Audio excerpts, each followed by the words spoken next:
Assalamualaikum warahmatullahi wabarakatuh. Kang Hari, gimana kabarnya hari ini? Waalaikumsalam warahmatullahi wabarakatuh. Alhamdulillah kabar baik Ustadz. Gimana kabar Ustadz? Sehat?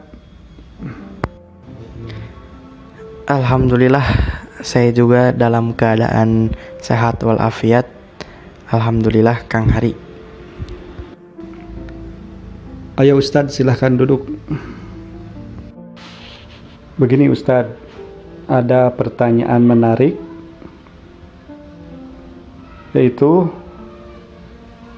setelah membaca surat Al-Fatihah baik dalam sholat maupun di luar sholat, mengucapkan Rabbighfirli wali walidayya amin.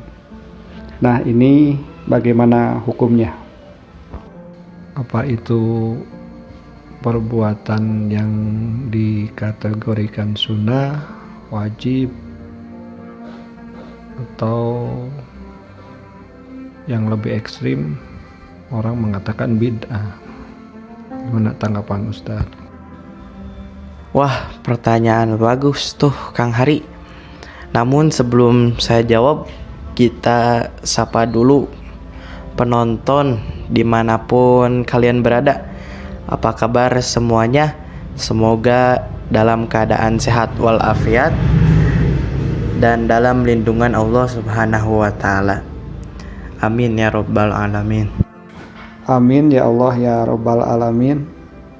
Sebelum Ustadz menjawab, kiranya saya minta maaf dulu nih kepada penonton apabila ada suara-suara kendaraan terdengar. Ini ruangan ini tidak kedap suara, jadi agak sedikit terganggu begitu, jadi mohon maaf. Ayo silahkan Ustadz menjawab pertanyaan yang tadi disampaikan.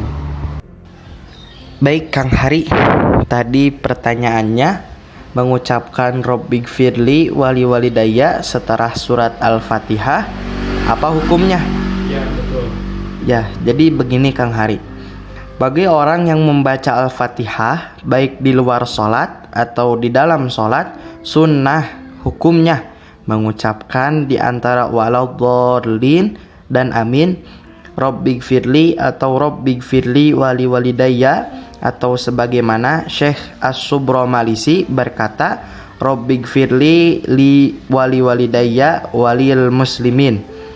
Dan tidak disunahkan ucapan Rabbighfirli ini bagi makmum untuk bacaan imamnya, tetapi sunnah bagi makmum untuk bacaan dirinya. Qala syarifu alamatu Tahir bin Husain la yatlubu minal ma'mum inda faraghi imamihi minal fatihah qawlu rabbighfirli wa innama yatlubu minhu ta'minu faqat wa qawlu rabbighfirli matlubun minal qari'i faqat fi saktati baina akhiril fatihati wa amin. Yang artinya telah berkata Asy-Syarif Al-Allamah Tahir bin Husain, tidak dituntut dari makmum ketika imamnya selesai membaca Al-Fatihah akan ucapan Rabbighfirli, dan hanya dituntut untuk mengaminkan saja. Sedangkan ucapan Rabbighfirli itu dituntut atau disunahkan bagi pembaca Al-Fatihah saja ketika diam di antara akhir Al-Fatihah dan amin.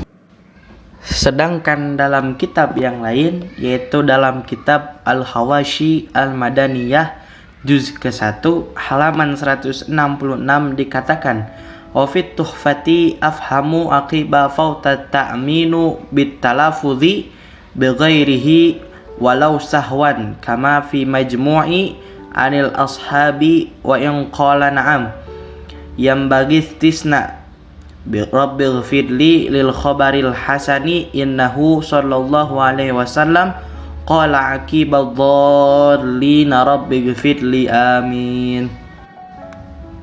Yang artinya, dan tertera dalam At-Tuhfah telah memberi paham oleh lafaz akibah akan lewatnya amin dengan melafazkan sesuatu yang lain, walaupun lupa, sebagaimana dalam Al-Majmu' dikutip dari ashab, walaupun sedikit saja, ya sebaiknya mengecualikan Rabbighfirli, karena hadis Hasan bahwa Rasulullah SAW mengucapkan setelah ad-dallin Rabbighfirli wali walidayya amin.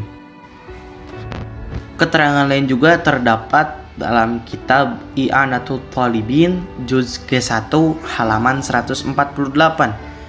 Qaulu siwa Rabbighfirli ay annahu yustasna minat talafudhi bi syai'it talafudhi bi Rabbighfirli fa innahu la yadurru lil khabaril hasani annahu sallallahu alaihi wasallam qala akiba waladdallin Rabbighfirli.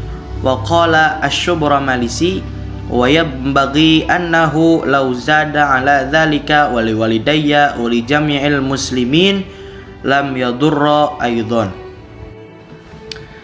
Yang artinya kata syarih, selain Rabbighfirli artinya dikecualikan melafazkan dengan sesuatu lafaz Rabbighfirli sesungguhnya tidak memadaratkan, karena hadis Hasan bahwa Nabi SAW mengucapkan setelah waladdallin dengan lafaz Rabbighfirli. Dan telah berkata Ali Asy-Syubramalisi, dan sebaiknya jika ia menambah atas yang demikian itu akan wali walidayya wali jami'il muslimin pun tidak mengapa pula. Wallahu a'lam. Baik Ustadz, jawabannya cukup jelas. Semoga penanya bisa memahami bahwa bacaan Rabbighfirli wali walidayya lalu dilanjutkan dengan amin itu adalah sunnah dibaca ketika orang membaca surat Fatihah. Jadi pembacaan Rabbighfirli wali walidayya amin setelah waladdallin itu adalah sunnah dan itu bukan bid'ah, karena memang bid'ah sendiri bukan hukum.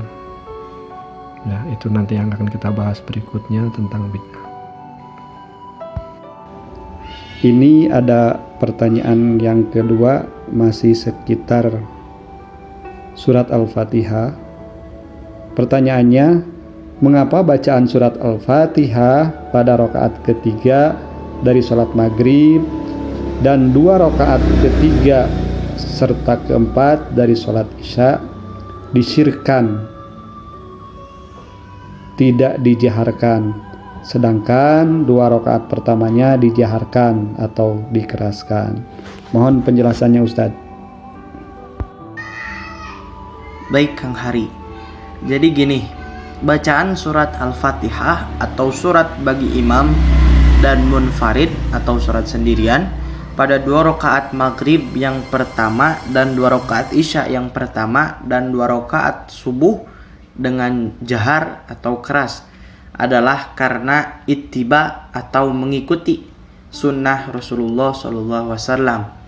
Adapun hikmah atau rahasianya adalah sebagaimana yang disampaikan oleh Abu Al-Mawahib Abdul Al-Wahhab bin Ahmad bin Ali Al-Ansari Asy-Syafi'i yang masyhur dengan namanya Asy-Sya'rani dalam kitabnya yang bernama Mizanul Kubra juz ke-1 halaman 159 dikatakan, jika engkau berkata, maka karena apa terjadi pada 2 rakaat yang akhir dari isya dan rakaat yang ketiga pada sholat maghrib itu sir atau pelan, sedangkan yang demikian itu termasuk sholat di malam hari, sedang tajalli ketika malam itu adalah ringan?